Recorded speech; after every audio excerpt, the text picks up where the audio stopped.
ST प्रटेस्टआहाय मेन एसटीनि थाखाय नङा नाथाय नोंनि लाबालाबनि थाखायसो दिपेन बर'खौबो आङो थोंजोङै बुंहरदों बिथाङा नोङो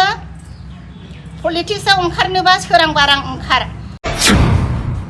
एटाक खालामनायखौ जोङो नोंसोरखौ एटेम्प्ट टु मार्डार होननानै जोङो केस होगोन खुलुमबाय नोंथांमोननि चेनेलनि गेजेरजों आङो बयबो रायजो राजा आइ आफा बिदा फंबाय बिब' बिनानावखौ गिबियावनो आङो खुलुमहरग्रोबाय दिनैहाय जोंनि बे दाखालि जालांनानै थांनाय 29 थारिखनि जाथायनि सायाव जोङो कन्डेम खालामदों जोङो मोजां मोनाखै बिमा हिसाबैबो जोङो मोजां मोनाखै आरो जोङो जायफोरनाखि आङो गोख्रोङै बुंनो गोसो जादों आङो बाथ्राफोरखौ आङो फिदिंनानै बुङा आङो डाइरेक्टलि होनो जोंहा एसटीनि प्रटेस्ट खालामनायनि सायाव जोंहा जेबो हेंथा गैया जोंबो वेलकाम खालामो जोंहाबो फिउचार दं फिउचारखौ जोंबो सानहरो आरो जोङो जेब्लायबो सापर्ट दङ नाथाय बिजों लोब्बा लानानै माखासे मानसिफ्रा पलिटिक्स खालामनायनि सायाव जोङो कन्डेम खालामो आरो जोङो मोजां मोनाखै दिनैहाय आङो थोंजोङै बुंनो लुबैयो दिपेन बर' बिथांनि लिडारशिपआव दिनैहाय बे रेलिखौ लानायावहाय दिनैहाय बेसेबांबा गाज्रि लासिं सिं मुगैथाव जों गनायनो हायै जाथाया जानानै थांदों बे उन्दै उन्दै गथ'फोर स्टुडेन्ट बिसोरखौ लानानै बिथाङा मानो बेबायदि गाज्रि पलिसि मानो बाहायदों दिपेन बर'आ बे लाइमोनफोर फरायफुनाय गथ'फोरनि सायाव मा भाइरास सोनानै होदों नोंथाङा नोङो मोगथाङाव फैना नोङो पलिटिक्सआव ओंखारनो गोसोबा मोगथाङाव फै पलिटिक्सखौ खालाम नाथाय बे गथ'फोरखौ मिसलिड खालामनो नाङा जोंनि लाइमोनफोरखौ मिसलिड खालामनो नाङा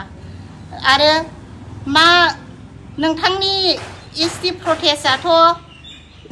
एसटीनि नङा होननानै जोंहा एभिडेन्स दङ फोरमान दङ मानो होनबा बे गासिबो प्रि प्लेनिं जोबखा प्रटेस्ट खालामनाय रेलि खालामनाया माला बेबायदि लावथि सिखा लानानै बेबायदि थांफेरो प्लेनिं नङाबा बे जिनिसखौ अबेनिफ्राय मोनब्रबखो आरो दिनैहाय जायफोर बे रेलिखौ दैदेनदोंमोन बेहाय गोबांथार गाज्रि राव बाहायनाय स्ल'गानफ्रानो गासिबो स्क्रिप्टेड जोबखासो ओरैबायदि बिसोरनि स्ल'गाना हाग्रामा मुर्दाबाद हाग्रामाखौ बुथारगोननो हाग्रामा गुन्दा once more हाग्रामाखौ जों बुथारगोन हाग्रामा फैखारि हाग्रामा बेफारि हाग्रामा गुन्दा हाग्रामा गुन्दा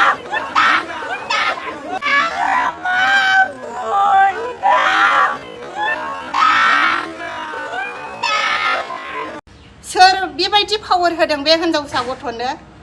आरो नोङो लाजिना लाजिया नोंनि मोखाङा दिनैहाय ससियेल मिडियायाव गासिबावबो नुजाथिजोब्बाय नोङो बेबायदि होननानै नोंखौ मा फोरमायनो सानदों फालाय नोङो बे हिनजावसाखौ आङो बुंनो गोसो जादों नोङो गावखौनो गाव बिराद मोनसे अगेन आखल गैयै नोङो देखायनाय जादों सोर फोरोंदों नोंनो सोर बेबायदि माबाखौ नोंनो पावारखौ नोंनो सोर होदों हाग्रामाखौ बुथारनो हाग्रामा गुन्दा हाग्रामा मुर्दाबाद होननानै आरो नोंसोरो प्रि प्लेनिं नङाबा मानो हाग्रामानि न'आव थांनानै मानो अन्थाइ खुबैहैया जों हजम खालामनो हाया दिनै हाग्रामा सारखौ बुथारनो प्लेनिं खालामनाया खेबनै जाबाय थांनाय एमपि इलेक्सननि सिगांबो हाग्रामा सारखौ बेंफैदों हाग्रामा सारनि उसामाथिनि मोनसे मैगं थिलि आबाद मावग्रा मैगं थिलियाव फैनानै सारखौ बेंफैदों बाहायबो सारखौ एटेक खालामनो नागिरदोंमोन आरो थांनाय 29 थारिखनि रेलिनि एसटी प्रटेस्टनि एगेन्स्टै लोब्बा लानायावबो सारखौ मोनस'नोबा मा खालामगौमोन गन लानानै थांजोबनानै बे समाव सारा दङमोनबा मोनस'नोबा मा खालामगौमोन मारै एफा गाज्रि सोनानै होनो हायो बे इउपिपिएलनि दैदेनगिरिफ्रा बाहायथ' सात्रल' नङा सात्रखौ नोंसोरो हाथियारसो बाहायदों नाथाय थुनानै होग्राया इउपिपिएलआनो दिनैहाय जों मानो बुङा जोंहा एभिडेन्स दङ राजु नार्जारिनि जोङो फार्स्ट मेसेज बिफर जाथायनि सिगां जोङो बे मेसेजखौ नुदों आरो उनावहाय जाथायनि उनाव मोनसे मेसेज बिफर आफ्टार बे जाथायनि उनाव बे मेसेजखौ जोङो मोनजोबदों बाहाय नोंसोरनो थुनानै होदों उन बेयो स्टुडेन्ट नङा इउपिपिएलनि होननानै इउपिपिएलनि थुनायाव जादों होननानै जोङो बेखौ जोङो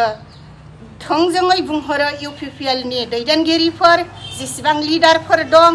एबसुनि दैदेनगिरि जोङो थोंजोङै नोंथांमोनखौ सोंखारियो आरो बे जिनिसखौ बे जाथायखौ जोङो खेबसे नङा खेबनै सारनि सायावहाय बेबायदि नोंसोरो एटाक खालामनायखौ जोङो नोंसोरखौ एटेम्प्ट टु मार्डार होननानै जोङो केस होगोन आरो मोनफ्रामबो जोङो ब्लक समस्तिफोर बेफोरखौ जोङो गासिबो ज' जानानै नोंथांमोनखौ जोङो एटेम्प्ट टु मार्डार होननानै जोङो नोंसोरखौ केस होगोन आरो बेहाय छात्रफोरखौ इनभल्भ दा खालाम रावबो छात्रखौ जोङो दाय होआ रावबो छात्रनाव नि सायाव जोङो जेबो एफआइआर होआ नाथाय नोंसोरबो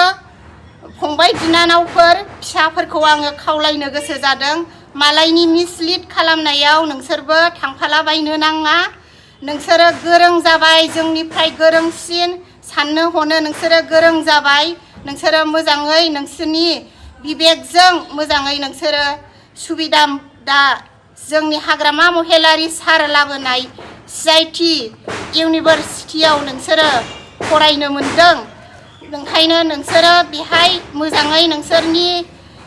फरायनो मोननाय सुबिदायाव मोजाङै फराय आरो बेफोरबायदियाव इनभल्भ जानो नाङा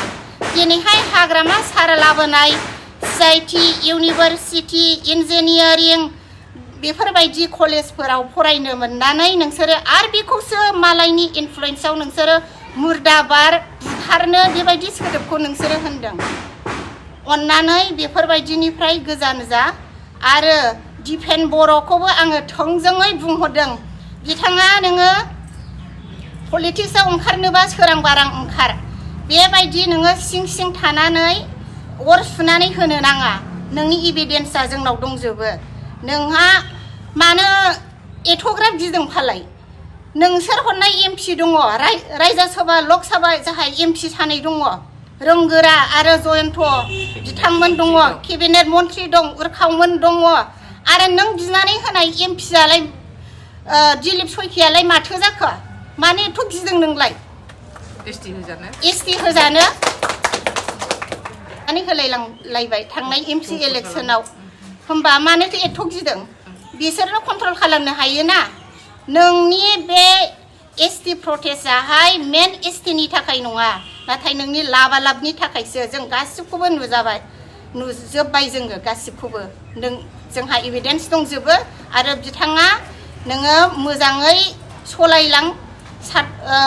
फरायसा आफाद अल बड' स्टुडेन्ट इउनियन एबसुखौ जोंबो जेब्लायबो मोजां मोनो जोंबो गोदो बेफोरावनो जोंबो मावबोनाय जोंनि न'खरनि मानसिफोराबो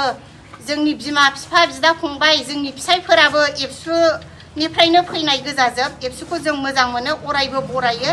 नाथाय नोङो बे एबसुनि बेनाराव थानानै एबसुनि नाम लानानै नोङो पलिटिक्स दागेले दिपेन बर' आं बेखौनो बुंनानै फोजोबबाय गोजोन्थों।